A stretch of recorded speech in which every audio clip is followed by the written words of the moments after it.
Hello everyone, welcome to our blog channel. কি ভাবছে এত সুন্দর রঙ্গোলি, এত রঙ্গোলি দেখাচ্ছে আমার বাড়ির সামনে? না না, আমার বাড়ির সামনে মোটেও না। আর আমিও দিইনি এটা।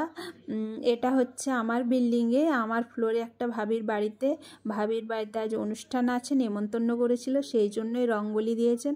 আর এখানে কোনো অনুষ্ঠান হলে এরা খুব সুন্দর করে রঙ্গোলি দেন, যেমন আমাদের অনুষ্ঠানে আলপনা দিই সেরকম এনারা রঙ্গোলি দেন। আর এই হচ্ছে সেই ভাবি যার বাড়িতে আমি এলাম।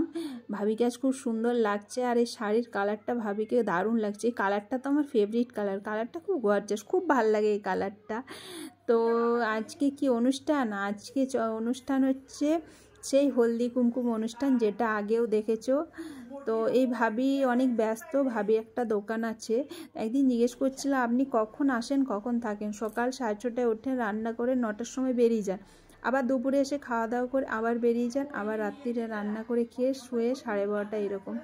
তো সেই জন্য ব্যস্ত জীবনের মাঝেও আজকে অনুষ্ঠানটা করলাম। আমি ভেবেছিলাম শুধু মকর সংক্রান্তির দিনই অনুষ্ঠানটা হয়, তাই জিজ্ঞেস করলাম ভাবিকে, কারণ ওই দিনকেই দুটো বাড়িতে গিয়েছিলাম। তো ভাবি বললো না, 1 মাস ধরে হয়, তো 1 মাসের মধ্যে যে কোনো দিন যে করতে পারে। এ দেখো গোলাপ ফুলটা মাথায় গুঁজে নিচ্ছি, গোলাপ ফুল দিল, তারপরে ছোলা ভাজা দিল, আবার এই যে সেই গিফট, হলদি কুমকুম অনুষ্ঠানে গিফট, দেখো কত বড় একটা টিফিন বক্স দিচ্ছে।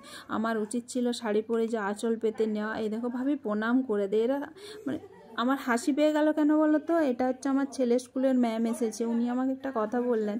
ইনি হচ্ছেন আমার ছেলের স্কুলের ম্যাম, প্রিন্সিপাল ম্যাম, পাশের বিল্ডিংয়ে থাকেন। ভাবি ওনাকেও নেমন্তন্ন করেছিল। তো আমাকে যখনই গিফটটা দিচ্ছিল, আমি যখন চুড়িদারটা ওইভাবে নিচ্ছিলাম, তখন আমাকে টুকে দিল শাড়ি পরা উচিত ছিল। সত্যি আমার শাড়ি পরে যাওয়া উচিত ছিল, কিন্তু আমি যেতে পারিনি, ওই বাজারে গিয়েছিলাম, সেই জন্য তো খারাপ লাগছিল খুব। এই দেখো, এই যে সে ছোট্ট ছোট্ট নকুলদানা, তার মধ্যে তিল আছে, এটা দেয় কুমকুম অনুষ্ঠান থেকে। এই যে টিফিন বক্সটা পেলাম, আমাকে বলছিল শাড়ি পরে যাওয়ার কথা।